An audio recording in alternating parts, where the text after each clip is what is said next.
Good morning, Seoul, Korea, and of course, everybody on this side of the planet. Now, how you guys feeling this morning?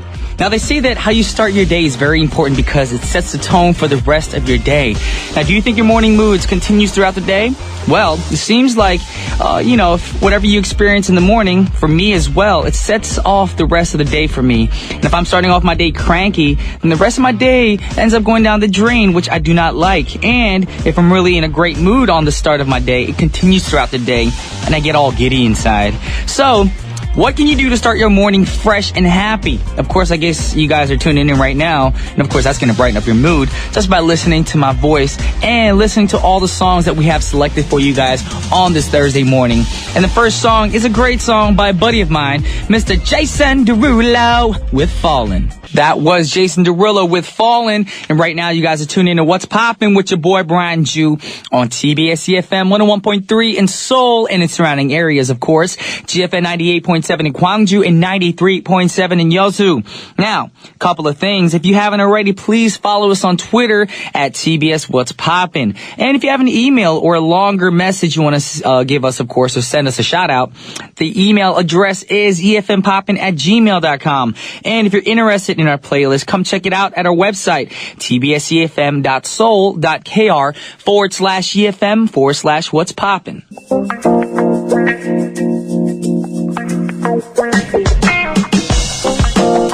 Are you guys ready for today's pick? Now, the first question. What are your ways of saving money? I know that's a big question for a lot of people. There's so many ways that you can use your money effectively. And I would like to share some tips, of course, for spending money effectively and saving some of that loot as well. Now, my tip is to become an early bird for shopping. Now, it's always cheaper to purchase an item in another season. So in advance, of course. For example, buying winter items during the summer and, of course, vice versa. And that's for Korean people, of course. I know in some parts of the world, they actually sell clothes cheaper at the end of the season because then all the clothes go on crazy sales. Like recently I was in America and I was trying to buy some tank tops, and since the fall and winter seasons are coming up, the tank tops were like original price at $60. I got them for like $10. That was an amazing sale for me, so I went crazy shopping, of course. Now, out of many things, I want to give you guys some tips on becoming an early bird so you can save your money on other things as well, like flight tickets. Now, it's one of the representative, I can't even say that right, items that you can buy with a lower price if you buy it in advance. Now, there could be differences in between airlines, of course, but most of the airlines release 10% to 20% of their economy seats for early bird tickets and hold promotions with them as well. Now, usually, they get released about 4 months earlier for long distance and, of course, 3 months earlier for shorter distance. So if you're already know where you're going to go on vacation in about 4 to 3 months in advance, you might want to go online right now and check out the airline tickets in advance. Well, not right now, after our show, of course. Now, I guess everyone needs at least a winter coat or a heavy jacket for the upcoming winter because they're expecting it to be a really cold winter here in South Korea. Now, did you know buying winter clothes, of course, during the warmer period is actually cheaper? Now, the reason behind this is because when you purchase a heavy coat now, of course, before the winter heads up, it's going to be from last season, of course, which means the prices have depreciated greatly since last year. So sales of these winter clothes at department stores, outlets, and internet shopping malls happen mostly in about during August. So if you want to check it out right now before September comes soon. Also, wine. Now, during the weather like this, a lot of people are looking for beer, of course, not wine. So if you think of it in the other way around, right now, it might be a nice time to purchase wine. Now, in department stores and markets, they're having big sale events happening right now for wine. And during the sale events, the prices are about 30 to 50% cheaper than their original price. So why don't you guys go out or go online and get shopping later on today, and see if you can get some cheap, decent wine. Of course, you want to save some money on that. Now, if you purchase these items or gifts for somebody else, you definitely will get some love in return. And then since I taught you guys how to be loved, we're going to listen to Rebecca Ferguson, Teach Me How to Be Loved. That was Rebecca Ferguson singing Teach Me How to Be Loved. Great song. Now, before gaining popularity, Ferguson previously unsuccessfully auditioned for the X Factor and for P. Diddy's Star Maker in New York. Now, Rebecca came to prominence with her unique voice when she became the runner-up of the 7th series of the X Factor back in 2010. And unfortunately, she lost to the winner that year, Matt Cardle.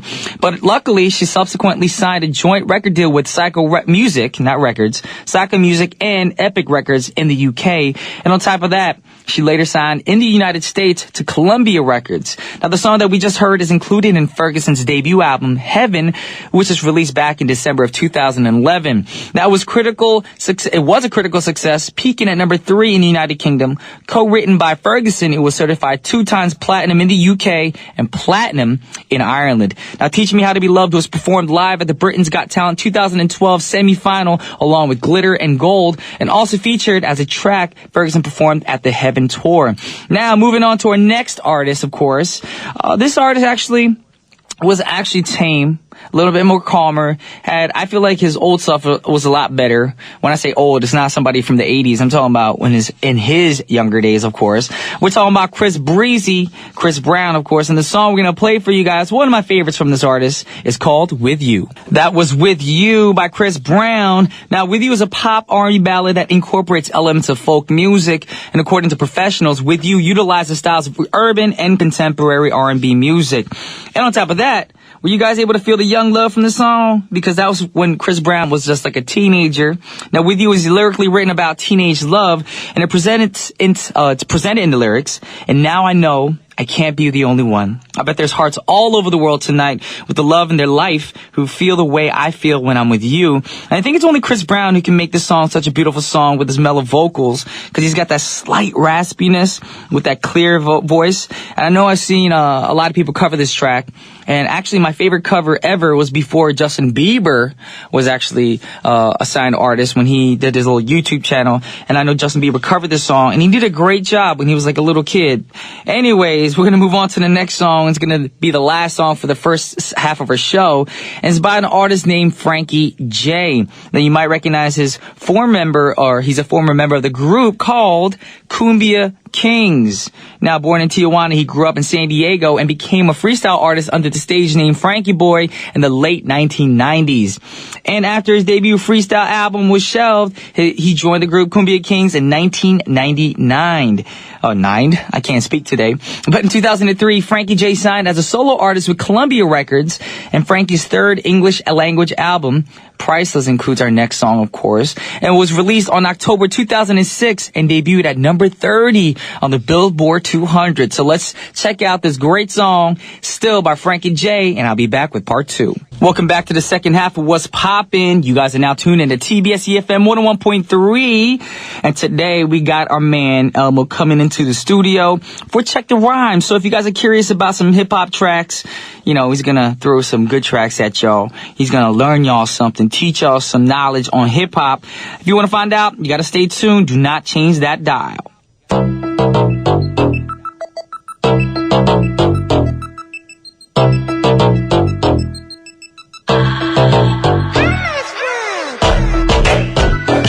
Yeah, we're back with Check the Rhyme. We have Mr. Elmo in the studio. How you doing, Elmo? Good. What's going on, everybody? It's Elmo here. One half of Double Dragon. Mm-hmm. One half of this corner, of course. With one half of this corner with you, Brian Jew. CTR. I'm gonna abbreviate it. CTR. Check the Rhyme. Check the Rhyme. It sounds more ghetto. Yeah. Check the corner more. Check it. 1 2 1 2. What you gonna do? With Brian Jew. Oh, perfect. With that goo. Wait, that's just wrong. I just took it weird. Wait, was that the same goo we were talking about earlier? The goo, that sounds like something like, I don't want to say it on radio, because y'all tuning in. We want to keep it clean. Let's keep it clean. Yes, let's keep it clean. Let's keep it safe for y'all. Mm-hmm. We're here to talk about hip-hop music, either way. Yeah, for sure. And today, do you have a theme for today's hip-hop? I do have a theme for today's hip-hop. Today's theme is women in hip-hop who changed the game. Ooh. We're talking about these women. Actually, before I go on, I just want to say one thing, is I've been having a little bit of trouble finding songs that I could actually play on the radio. Because, Because of the lyrics. Because of the lyrics. Okay. And I'm finding that, like, these days, most of the songs that are being played or being made are being made for YouTube. So they're not being very well censored. So basically, what I'm doing is I'm going back and I'm looking and I'm digging for songs that we actually can play. Yeah. But in that digging, I am able to find a lot of gems that we forget about, you know. Oh, that's true too. That's very true. And so like one of the songs that we're going to talk about today, or the first song we're going to get into, is Lauryn Hill. Oh yeah. Fugees, Ready or Not. Ooh la la la. Oh, Ready or Not. Ready or Not. Here I come. You can't hide. That's right. Gonna find you and make you want me. I love that song. That's one of those songs you put in the car back in your teenage years, your grade school years, and you just vibe into it in your ride. I wasn't driving when no one was driving when they're in grade school, but I actually drove one time when I was in grade school. In grade school, I stole my mom's car, and then does your mom know this? Yes. Oh no. No, she doesn't. You got to be careful because nowadays, my mom, I didn't know she listened to this program, and I say some things. My mom calls me, goes, "What are you doing?" I was like, "What, Mom?" Goes, "Are you crazy? Why you tell people about the family?" I'm not like a dad. I don't talk like a dad. I was like, "Mom, you talk like that." No, I don't talk like a dad. You know, so you got to be careful with the moms. Okay, actually, I'm not. Yeah, so, anyways, I borrowed her car. Then I didn't steal it, and then when you're in 8th grade, when you're not allowed to be driving. Yeah, and I gathered all my friends. We went around the block, and I'll tell this story another time. Yeah, you don't want to tell it on radio because then you're gonna have your mom call you, be like, "Elmo, you crazy." That's how she talks too. It's funny because your mom and my mom sound alike for some reason. Oh my gosh. But we're talking about Lauryn Hill. Lauryn Hill. So she is one of the women in hip hop who has changed the game. Exactly. And great singer, great rapper, great writer, great too. actress, just all around talent. And I'm just wanting her to come out with some new music. But I want to give you some background story about how this song was made. All right. And how she kind of came up. So basically, Praz, who was another member of the Fugees, discovered her when she was a freshman in high school. Oh. And he wanted to start a hip-hop group and was looking for a female lead singer. And when he heard her sing, instantly, he knew she was right for the group. So they made 2 albums together as the Fugees. And do you know how they actually broke up?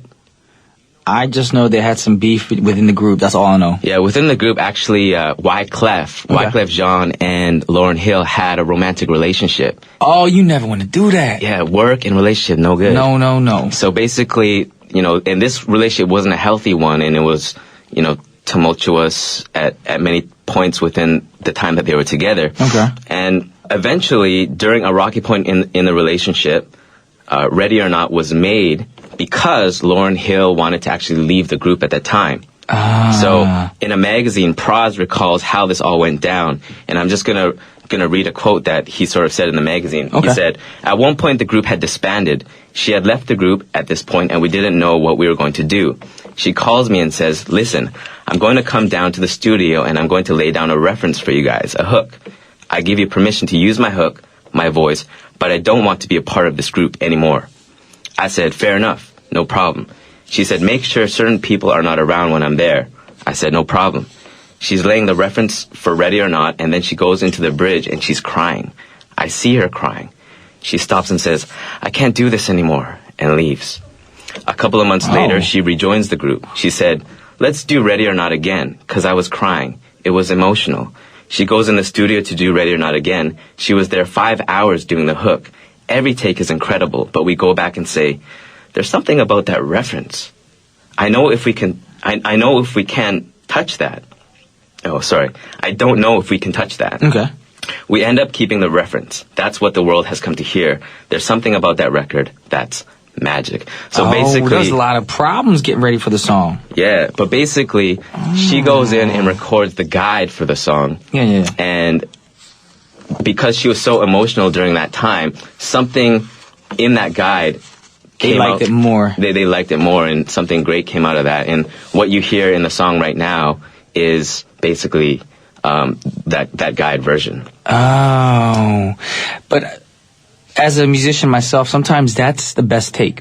You know, sometimes people are like in the studio for 5, 6, 7 hours trying to do the verse, the hook, whatever, the bridge, and you realize the very first take out of all of them. Sometimes you might be out of tune, a lot of out of key, but sometimes emotions kick in during the first take, and you're like, all right, let's do it again. I like that take, but let's just do it again just to be safe. But it always ends up being the first take to go on an album. Yeah. I mean, you find that a lot when you're recording, too? That happens to me. I mean, sometimes it's on the flip side, it might be the 10th track that you might like that you took. But I'm saying the first time, one time you just flow with it. If you feel the track and you're singing it and you're like, okay, let me sing it the way I feel before you get any direction from the songwriter or the producer. And you sing it and you're like, oh, that felt good. But then just in case the director or the songwriter might be like, let's do a few more takes. Right. And then in the end, when they edit it, they use the first take because they realize your emotion sounded more natural than the emotion that they directed you to sound like. Right, exactly. Yeah. So that must be the same thing with this situation, too. Yeah. So, I mean, y'all be the judge. I know a lot of you youngsters out there don't know this track. It's a great track. It's one of those tracks from the Fugees that you want to make it like an anthem track for yourself. Great song. We're going to listen to it right now, too. This is the Fugees with Ready or Not. Yep. That was a different version. Yeah, it was very stringy. Yes, I never heard that version of Ready or Not. But, I mean, either way, there's a lot of versions. I said virgins. A lot of versions of every track in the world. Mm-hmm. But it's a great track. It is a great track. Ready or Not, refugees taking over. Buffalo soldiers, dreadlock, Rastas. Rasta. I thought it was Busters. I don't know. It's Rasta. Like Rasta man. I haven't sung or rapped that song in such a long time, so I forgot all the lyrics. But it's still a great song. Still a great song. Brings me back. Thank you very much. Yeah, I feel like I'm back in the States, you know, having a great time with my friends, my teenage or juvenile years. What were you doing in your juvenile years? My juvenile years? Let's just say I wasn't the angel everybody thought I was. I was maybe a little juvenile on the juvenile side. Yeah. Not like the rapper juvenile, but, you know, I wasn't too bad. I did well in school, but of course, I had that mix of, you know, not so clean friends. Yes. You know, everyone has that, though. I went through that, too. Exactly. I mean, we have, being Korean American, you have to, you know, play the part and be good in school. So I tried doing that, but then at the same time, being good in school wasn't so much fun. So you actually hang out with some of the not so good in school kids. Right. Yes. Yeah. And that actually is fun. Sorry to say, but that's when I was younger. That's my adolescence ages, but now I'm older, wiser, and trying to make a living. Making money. Trying to make money. Make that money, man. Trying to pay the bills. Exactly. Ready or not, do it. Ready or not, here we come. You can't hide. We're going to find you and make you want me. That sounds weird. Moving on, we got another lady, of course, who changed the game. Mm-hmm. Her name is Eve. Whoa. And I've heard that name in a long time. Yeah, it's been a while. It's been a minute. The song we're going to get into today is Let Me Blow Your Mind, featuring Gwen Stefani. Oh my gosh, funny thing about Gwen Stefani. You know when Jimmy Kimmel, they had that mean tweets, ever see that video? Yes. You see what they said about No Doubt? I remember I saw it, but I don't remember what was actually said. It was something like, No Doubt, we hate your music, we don't like your music, do us a favor, stop making music, or something like that. Yeah. So that segment cracks me up, though. Some of the tweets are mean. I know. I love that because the actual artists or the actors are saying the mean tweets out loud. Exactly. And some pre-read it, I heard, but some literally were just like shocked at the moment because they just read it there for the first time. Yeah, and I love seeing their faces because it's so humbling when they're reading their own tweets that, you know, right? Not everybody loves me. Exactly. Yeah. My favorite was probably Lil Wayne's. Do you remember Lil Wayne's? You look like a crab apple. And he's like, I don't even know what a crab apple is. What is a crab apple? I have no idea. I thought it. I hope it's not a bad word that we're not allowed to say on air because I never knew what it was. So. Me neither. I always thought it was something related to Adam's apple, but I don't know. Yeah, I don't know. Y'all let us know. If it's something bad, we're sorry because we didn't educate ourselves about what that is. But anyways, moving on, we're going back to Eve. Featuring Gwen Stefani. Let me blow your mind. Why I chose Eve was because during the time that she was in her peak and in her reign, she came out with a lot of really awesome songs, a couple really dope singles, but at the same time, she could get down on the grimiest hip-hop songs with the grimiest people and just kill it. That's very true. Yeah. So a little bit of a background story about Eve is first she was signed to Dr. Dre's Aftermath Records, but was dropped. And soon after, she signed to Swiss Beats and DMX-led record company Rough Riders. Okay. So if you ever hear any songs by DMX and Eve, they shout out Rough Yeah. Riders, and that was their thing. Like, and that mini label kind of had its reign in the late 90s because of DMX and Eve.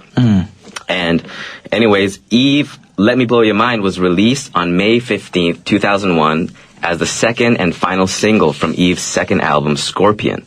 It peaked at number 2 on the Billboard Hot 100. And what's crazy about this song is that during that time, Gwen Stefani had never done a hip-hop feature before. That's right, because she was like pop rockish. She was pop rockish in doing that, and everybody was really surprised when she decided to get on this song because she had never done anything like this. But the success of this song actually gave Gwen Stefani a whole new lane as a solo artist because in her solo work, she heavily worked with Pharrell and did songs like Holla Back Girl, which were very heavily hip-hop fused. Yep. Yeah. I mean, when the single first came out, I was pretty much just mind-blown as well. I was like, wow, Eve and Gwen Stefani, that's a weird mashup. Yeah. But it worked. It definitely worked. And in a magazine, Eve tells a story about how she ended up collaborating with Gwen Stefani. And she goes on to say, after I wrote it, I knew I wanted Gwen Stefani. She was a label mate, and I had been a fan of hers and No Doubt for years. People thought I was crazy. They'd say, she's not going to want to do it. Although we were so different, I felt like she was just like me. She was a tomboy who was a girly girl and never had the chance to hang out with girly girls because she was around these guys all the time. But it happened and I proved people wrong. It was nice to do so also, especially to a bunch of guys. Alrighty, with that said, we're going to play the song right now. And this is Eve, Let Me Blow Your Mind, featuring Gwen Stefani. Eve featuring Gwen Stefani with Let Me Blow Your Mind.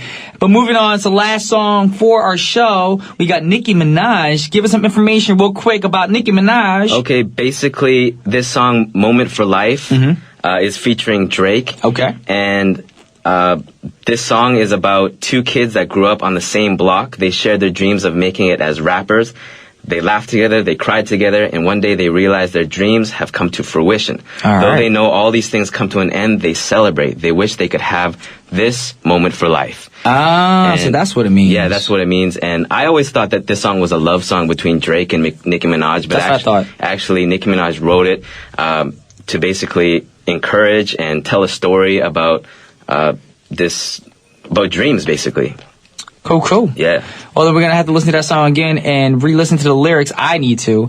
But before we do that, I have a public service announcement for y'all right now. If you had an emergency, you want the emergency services to reach you ASAP. The everyday police, fire, and ambulance vehicles respond to urgent calls, and precious time laws getting there could mean the difference between life and death. So when you hear the emergency vehicle sirens, please pull over to the side if possible, make way, and wait for the emergency vehicle to pass. Then check to make sure it's clear before signaling emerging back into traffic lanes.